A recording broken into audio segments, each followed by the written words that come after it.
Thank you so much to everyone who came out for the open house, and especially thank you to the volunteers. Once people started showing up, Ann and KP and I were all talking with folks and chatting, and it was really amazing to have the group of volunteers parking cars and running the grill and the merch station. We really wouldn't have been able to do it without you. And it's just mind-boggling that people flew from across the country, from Washington and LA, and drove out from the Midwest and down south and from Canada, all to come here and walk on Arabella's deck and have a barbecue with us. One of the things people could do when they came to the open house was sign the shear strake and the cedar that are below it. And those two planks are fairly big and there's a lot of real estate. So although we have a lot of signatures on there, there's room for about 200 more.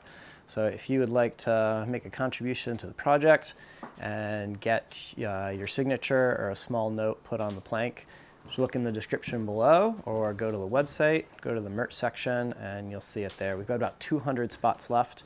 And thanks again to everyone who came for the open house. It was a great time. Let's get back to work. Last week we saw Steve and KP fit the beams and carlins for the coach roof. And this week, under the deadline of the open house, they got those sanded, finished, and attached before several hundred visitors came by to walk on Arabella's deck.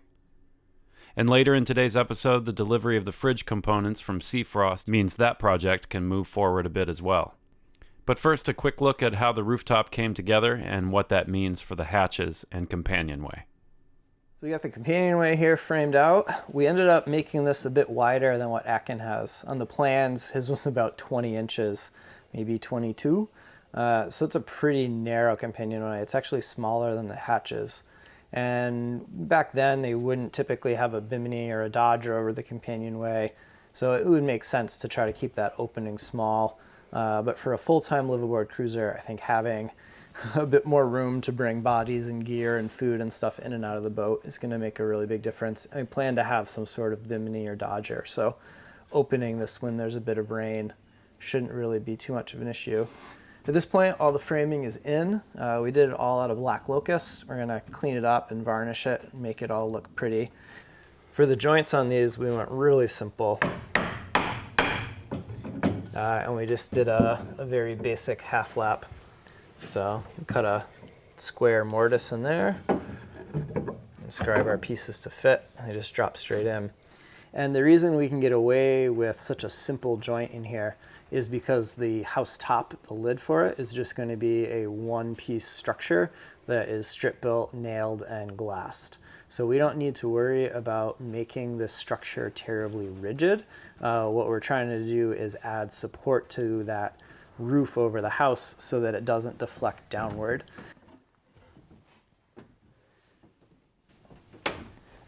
All of here and over the head will just be solid pieces of overhead.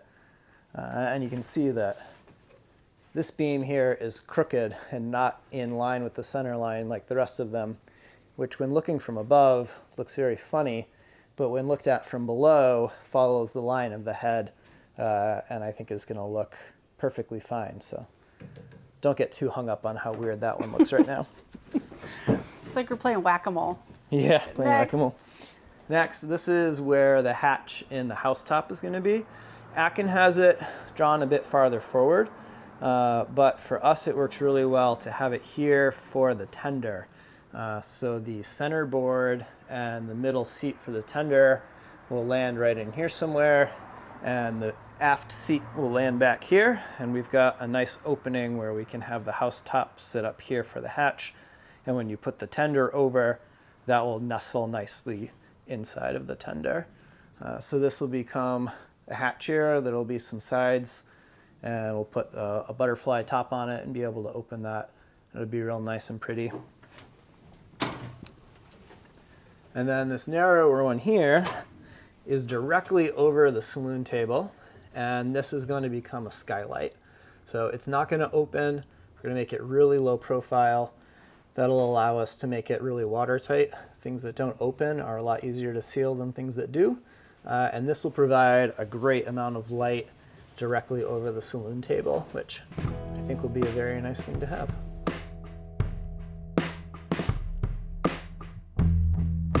As Steve took down the beams and carlins, all of the edges facing the interior got a quick pass with the router, and then off to be sanded and varnished.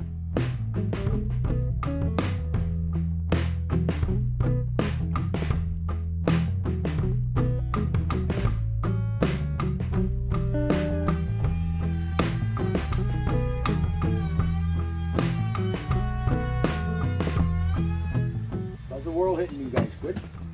Yeah, mixed bag. Depends on the day. Depends on the hour. How about now? Pretty good. Okay. Sunny, sandy. Yeah.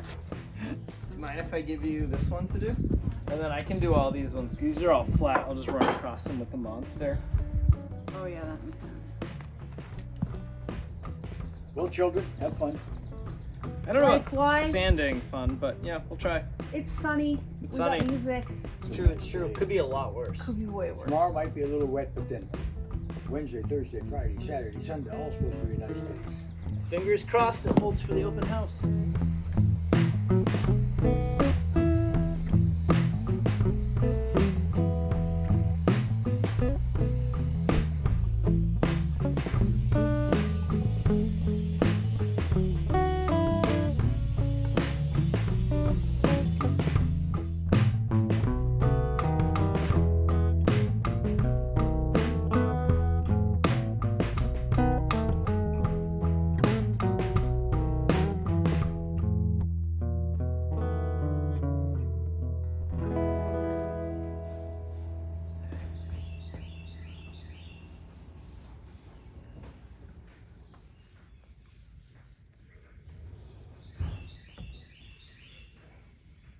Kind of like it that someday someone's going to take this apart and these are going to be sealed and it's going to say no sand.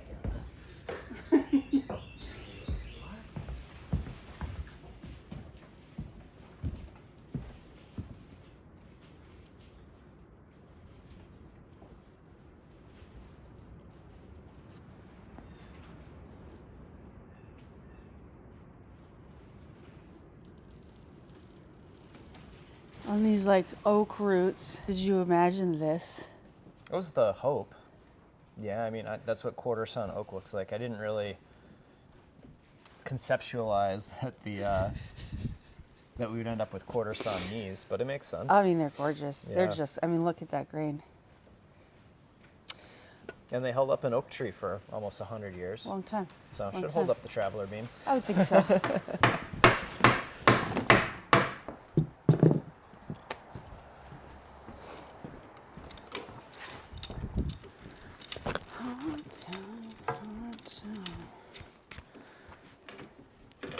This is so satisfying. Isn't it satisfying? And it's also a little like Legos.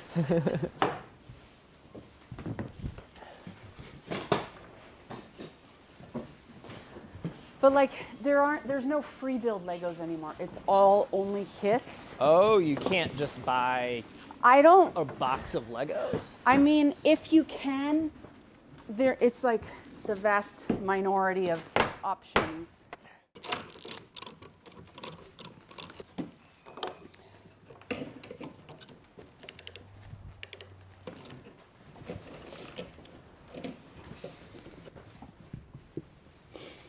Another 8.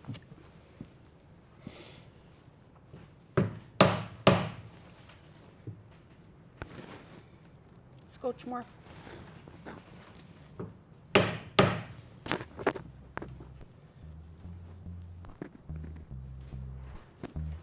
Scotch more.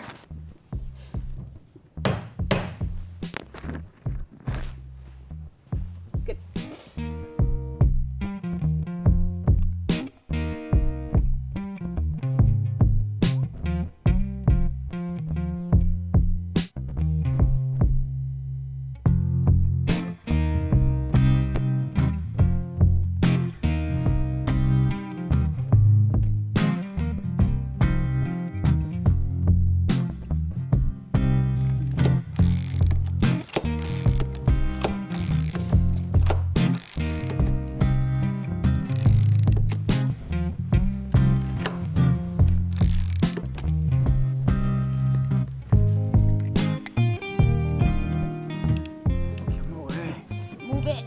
this screw.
At this point, it was a couple days before the open house, so after a big cleanup in the boathouse, there was time to unwrap a package from Seafrost and make a bit of headway on the fridge project.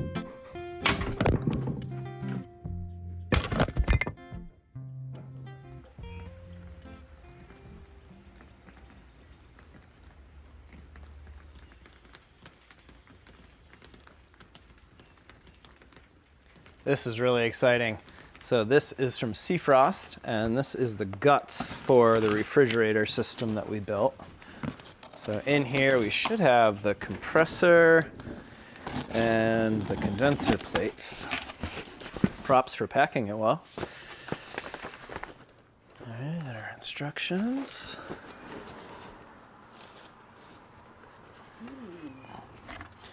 All right, well. There's one plate.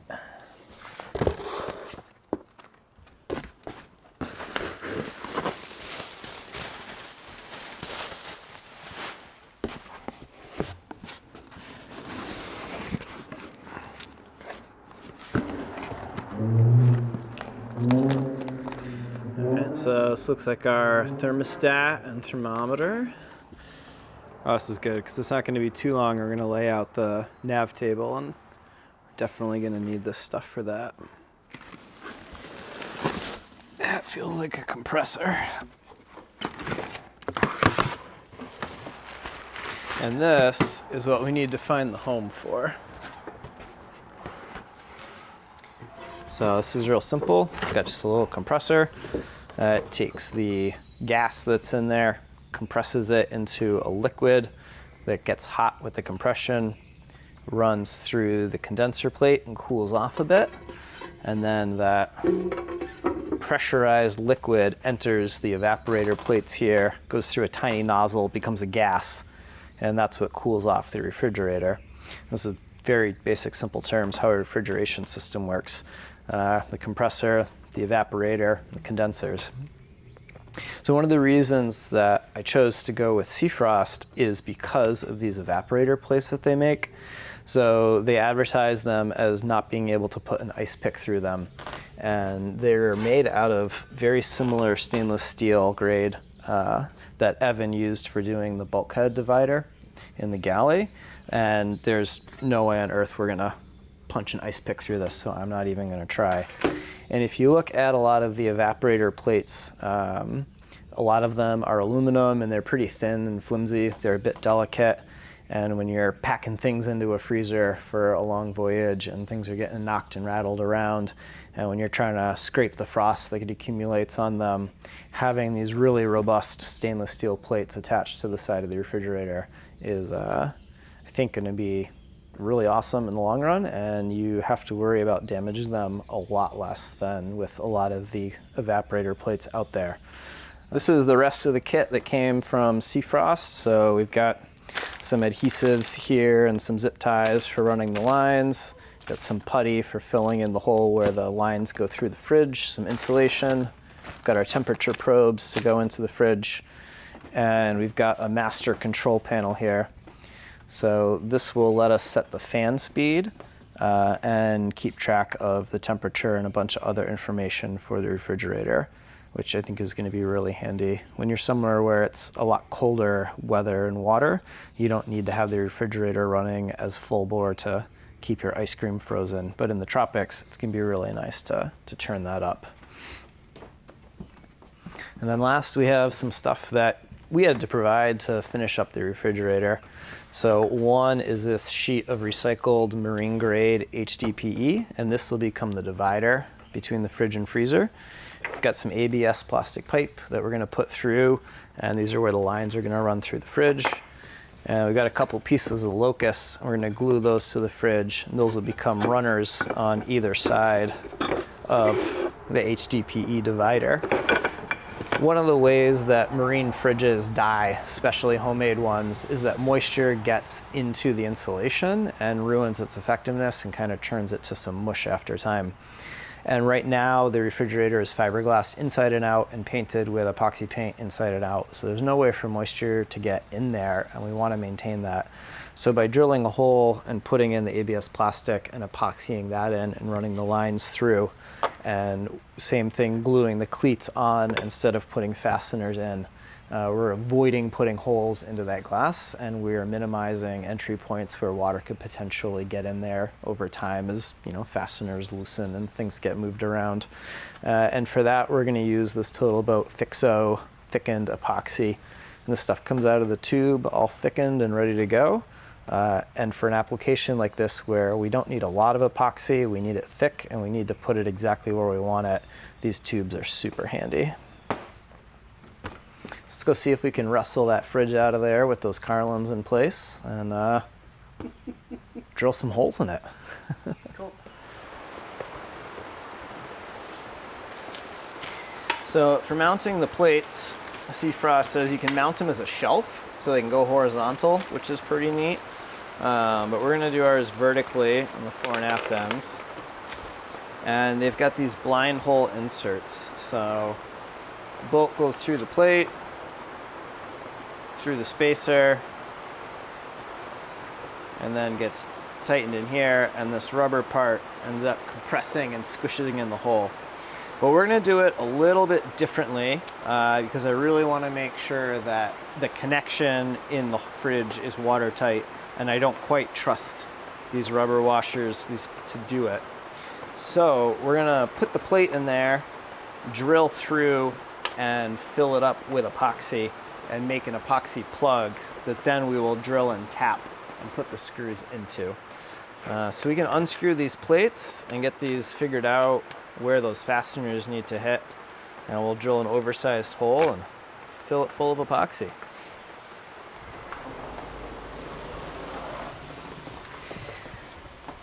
So this is what these plates look like in here, and these will get mounted on either side on their spacers. These two get connected, and then we have a line that's going to run out the fridge, and this one will also go out the fridge. And our probes will come in for the temperature.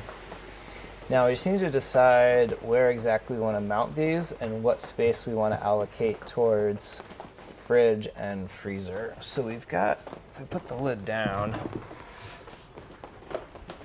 we've got some wiggle room here with where we put that divider. So we could put it really tight on the freezer side and make the freezer small and maximize the fridge, or we could put it all the way out here on the fridge side and maximize the freezer and minimize the fridge.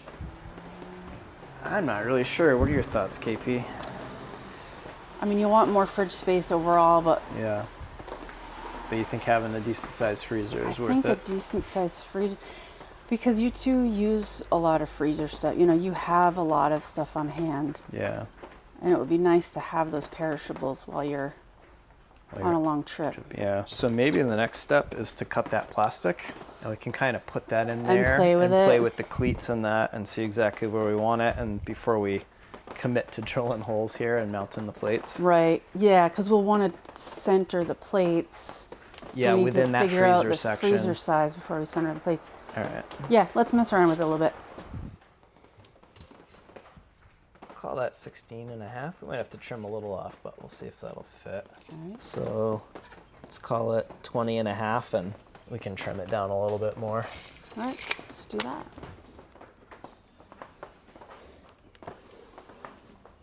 All right, what do you think we should cut it with? I think table saw. I was gonna say bandsaw. That's what we always say. I usually say table saw, and you usually say bandsaw. Circular saw? I think Let's do the circular saw. Let's both change our minds and just I use think the the circular saw is too fast. I wonder if it's right gonna there. melt it. The bandsaw's right there. Oh, that's true. Let's try the bandsaw. All right, let's try the bandsaw.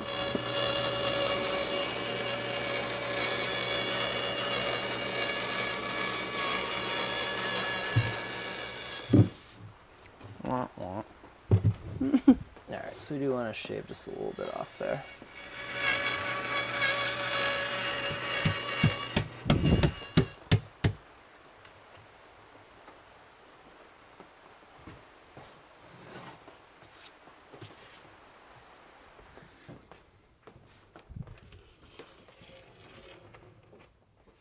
Hey, Andy B, can we get your sage opinion before we commit to this? Yes. Think you're gonna use your fridge more than your freezer? And KP and Steve talked for a while about the pros and cons of a larger or smaller freezer. Eventually, they all realized that with one extra cleat, they could have it both ways, and the plastic divider could then be moved over to make a larger freezer cavity when on longer trips.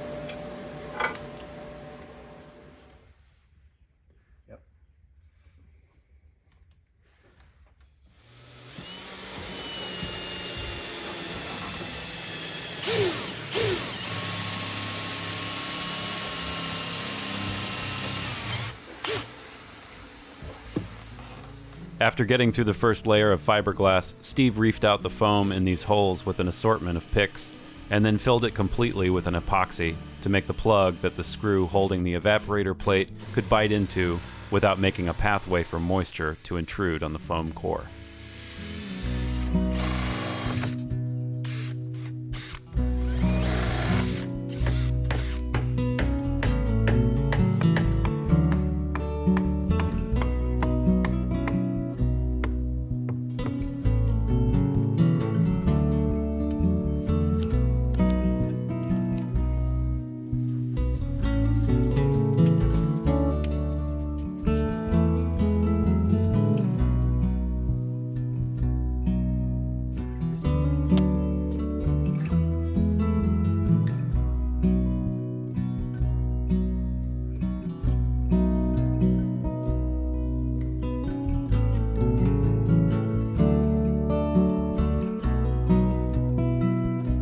So it's not quite ready to be powered up yet, but in the very near future it'll be keeping the beverages cool.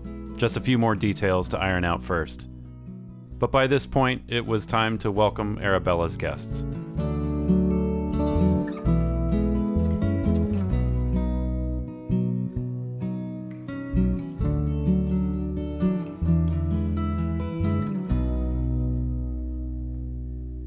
Many people came. Saturday was really busy. People coming and going all day long. The food was great. The barbecue expert here really made some wonderful ribs and hot dogs, hamburgers. That was really enjoyable. What do you enjoy about the project, and why do you think people become invested in it in a way that makes them want to come here and visit the boat? I think because it's hard, and the project has endured a lot over the years. It is, in some ways, it's changed a lot. I think sort of the culture around the boat has changed a lot, but Steve has been the steady guide through it all, and his vision.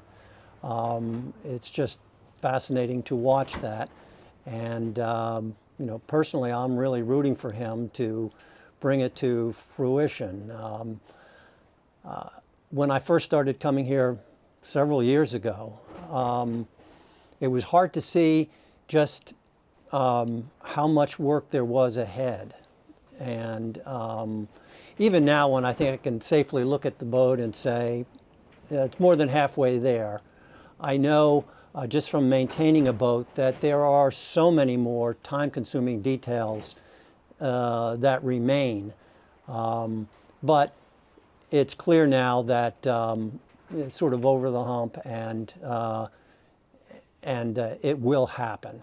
And well, it's exciting to watch it all come to fruition. Wow. Thank you all from the bottom of our hearts for coming out for open house. Steve and Ann and I and Ben spoke with so many of you who came from far and wide and moved mountains and pretended to visit family members so you could come and visit us and see Arabella.